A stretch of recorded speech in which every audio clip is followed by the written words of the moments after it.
Narito na ang mga trending na kwento sa mundo ng social media. Kilalang book author na si J.K. Rowling, spotted ng isang fan sa Puerto Princesa sa Palawan. Motorista sinita ng enforcer dahil sa hindi pagsunod sa kupas ng markings sa EDSA Heritage Flyover. Pag-commute ng mas marami pang opisyal ng gobyerno, hiniling ng publiko, kasabay ng pagsakay sa MRT ni DMW Secretary Cakdak. Water bankruptcy, maaaring maranasan ng mundo ayon sa United Nations. Ball girl na himatay sa gitna ng isang laro sa Australian Open dahil sa matinding init. At sa trending showbiz balita, vampire thriller film na Sinners gumawa ng kasaysayan sa Oscars matapos humakot ng 16 na nominasyon.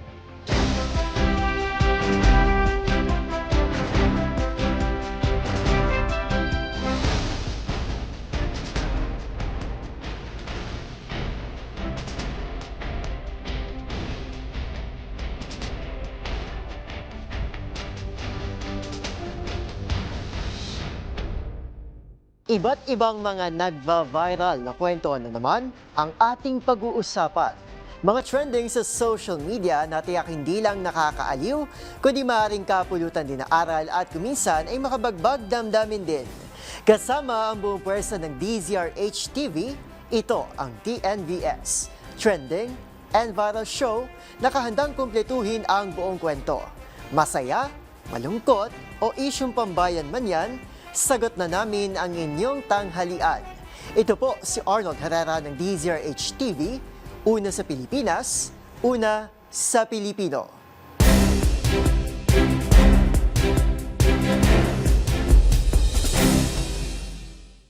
Para sa ating unang trending story ngayong tanghali, Magic Encounter.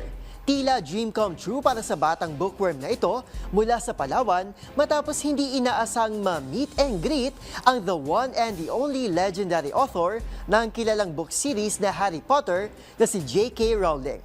Ang mga naging kaganapan sa report ni James Galange. Once in a lifetime moment ang nangyari para sa Potterhead na si Sky matapos ma-meet and greet ang legendary author ng kilalang book and movie series na Harry Potter na si J.K. Rowling. Ang batikang manunulat kasi, spotted sa isang airport sa Palawan na ayon sa kwento ng ina ni Sky, nakasalubong umano nila sa Rowling na unang nakilala ng kanyang anak. Nabasa na rin daw kasi ni Sky ang lahat ng 7-book saga ng Harry Potter ng ilang beses at kayang i-recall ang ilan sa mga kilalang scenes at characters mula sa kwento. Ito rin ang niyang dahilan kung bakit sa nakalipas sa 2 taon, Harry Potter team presents ang lagi nasa wishlist ni Sky. Kaya naman dream come true at hindi na pinalagpas ng bata ang pagkakataon na mapagpapirma sa kanyang idolo ng kanyang J.K. Rowling book collections. Samantala, naantig at marami ring napasana all na netizens sa umano'y magic encounter na ito dahil nagulat na lamang din sila nang mabalitang nasa bansa pala ang batikang manunulat. Yan ay dahil walang opisyal na anunsyo o pahayag hinggil sa layunin ng kanyang pagbisita sa Palawan. Wala ring anumang public appearance na naitala sa kanyang biyahe. Kaya naman dahil dito, isa lamang ito sa nagpapatunay na ang tunay na mahika hindi lamang natin mababasa sa mga pahina, kundi maging sa mundong ating ginagalawan na walang kasiguraduhan. Para sa DZRH TV, ito si James Galange, una sa Pilipinas, una sa Pilipino.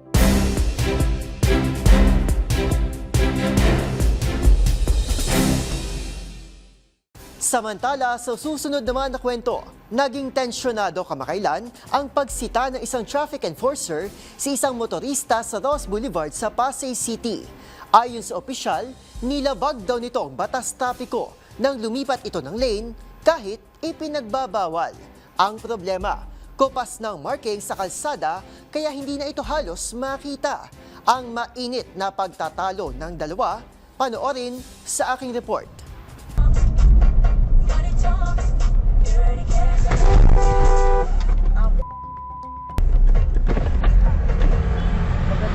Oh. Yung packet po. Ay! Okay, unang-una kuya. Yung linya broken. Unang-una.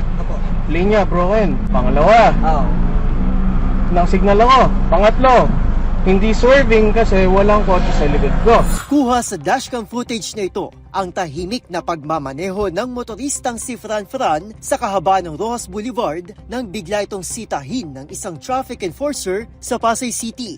Ayon sa enforcer, lumabag sa batas trapiko ang motorista nang tawirin daw nito ang double yellow marking sa kalsada. Kapag may double yellow lane, hindi ito maaaring tawirin dahil sa posibleng peligro, low visibility o matinding trapiko sa lugar. Reklamo naman ng motorista, sa sobrang kupas na ng sinasabing yellow lines, hindi na ito halos makita lalo na sa gabi. Dito na nagkasagutan ang dalawa sa mistulang entrapment operation na ayon kay Fran ay may kinikilingan. Hoy, sabi mo wala. Mali yung pag-enforce nyo. Wala nga. Tinatama lang yung mali mo. Kaya trap yung ginagawa niyo. Alam mo kuya. Hindi. Ano to? Ito, kita mo to. Oh, Binigay sige. mo ba lisensya mo? Kita mo to, kita Binigay mo mo ba to. lisensya mo? Oh, wala ka binigay. Kita mo to. Ayan, yung mga UB Express. Pumapasok dyan, hindi nyo hinuhuli. Kaugnay nito, pansamantalang sinuspinde ng Pasay LGU ang panguhuli sa bahagi ng EDSA Heritage Flyover kung saan nangyari ang insidente. Ito raw ay bilang pagkilala ng pamahalaan sa hinaing ng mga motorista. Sa isang statement, inamin ng LGU na totoong kumupas ng lane markings, dala ng matinding init ng panahon, paulit-ulit na pagdaan ng mga sasakyan at mga nagdaang roadworks. Humingi na rin ng paumanhin ng pamunuan ng Pasay sa publiko at tiniyak na nakikipag-ugnayan na sila sa MMDA at DPWH para sa agarang pagsasaayos ng mga boradong road marking. Para sa MBC TV Network News, ito si Arnold Herrera. Una sa Pilipinas, una sa Pilipino.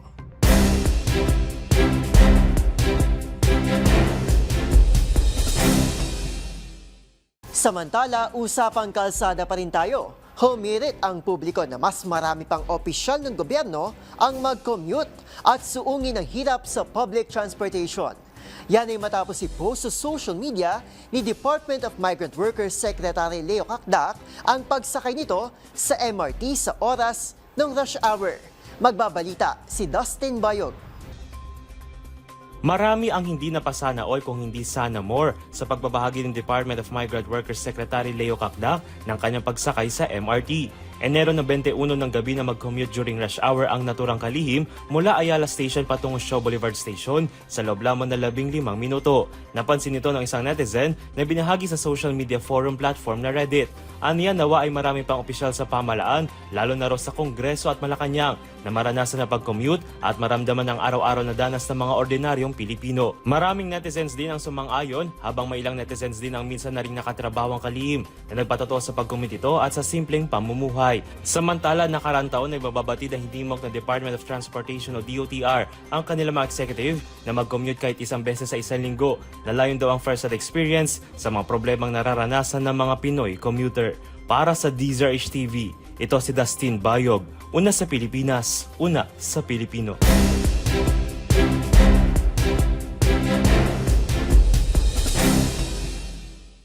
Samantala, dako naman tayo sa mga balita mula sa ibayong dagat. Nahaharap na daw ngayon ang ating mundo sa tinatawag na New Era, kung saan lubha ng magkukulang ang supply ng ating tubig. Ayon sa United Nations, sa labis na polusyon, pang-aabuso at pagkatuyo ng mga anyong tubig, hindi na sapat ang deklarasyon ng water crisis. Ang buong detalye sa report ni Rovic Manuel. Tubig ang isa sa pinakamahalagang bagay na mayroon tayo at kailangan natin upang mabuhay. Pero dahil sa labis na pang-aabuso, maaari umanong bilyong-bilyong tao ang maapektuhan kung ito ay magkulang. Ayon kasi sa United Nations University Institute for Water, Environment and Health, nahaharap na umano ang mundo sa tinatawag na era of water bankruptcy o lubhang kakulangan sa supply ng tubig. Maaari umano itong maapektuhan ng maraming rehiyon at makaranas ng malaking pagkawala sa natural water capital. Ayon sa UN, hindi na umano sapat na gamitin ang terminong water stress at water crisis sa nagpapatuloy na pagkatuyo ng mga ilog, lawa at deposito ng tubig sa ilalim ng lupa. Sinasabi sa kanilang pag-aaral na ito ay dahil sa polusyon, pang-aabuso, environmental destruction at climate change, kaya nahihirapang mag-replenish ng tubig ang iba't ibang natural body of water. Ang Middle East at North Africa ang ilang hotspots ng water bankruptcy dahil sa high water stress, sa klima at mababang kalidad sa agrikultura. Gayun din daw ang South Asia kung saan karamihan ay nakaasa lamang sa groundwater, sa agrikultura at urbanization. Paglilinaw naman ng UN na ang paggamit ng terminong water bankruptcy ay hindi pananakot kung hindi paghimok sa mga world leaders na magkaroon ng mas long-term solution sa problema ng supply ng tubig at mas pangalagaan ng kalikasan sa lumalalang climate change sa iba't ibang parte ng mundo. Para sa DZRH TV, ito si Rovic Manuel. Una sa Pilipinas, una sa Pilipino.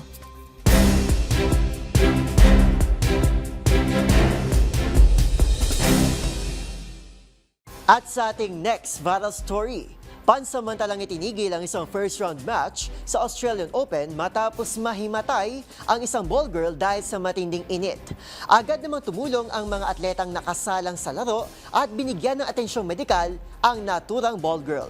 Ang mga pangyayari tinutukan ni Millie Borja. Itinigil muna ang laro sa isang first-round match ng Australian Open noong linggo matapos mahimatay ang isang ball girl dahil sa matinding init.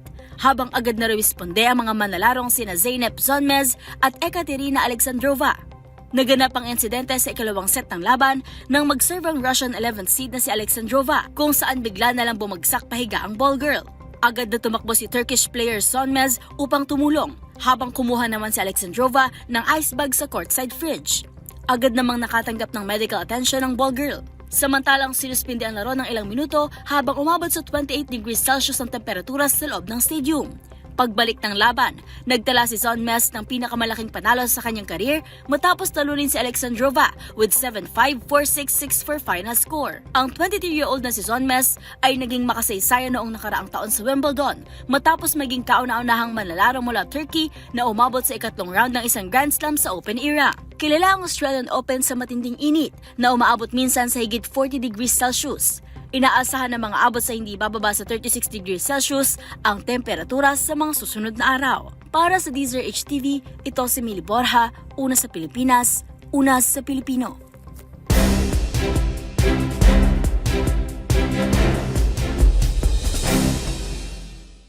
At para naman sa ating trending showbiz balita, humakot ng not just 5, not just 10 or 15, kundi 16 nominations sa prestiyosong Oscars, ang vampire thriller film na Sinner. Ito na ngayon ang siyang pinakamataas na bilang ng nakuhang nominasyon ng isang pelikula sa kasaysayan ng Academy Awards. Narito ang report ni Showbiz Angel.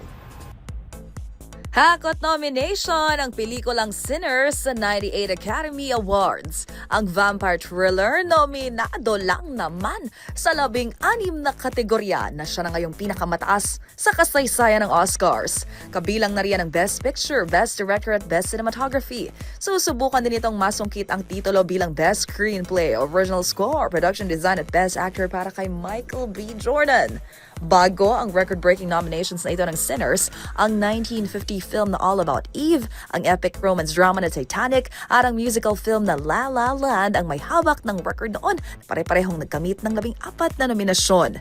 Samantala, sumunod naman sa Sinners ang One Battle After Another na pinagbibidahan ni Leonardo DiCaprio na nominated sa 14 na kategorya. Kung sino-sino mga maktatanggap ng tropeo, malalaman sa 98 Oscars na gaganapin sa March 15 sa Dolby Theater sa Los Angeles. Para sa DZRH TV, ito po ang Showbiz Angel. Una sa Pilipinas, una sa Pilipino.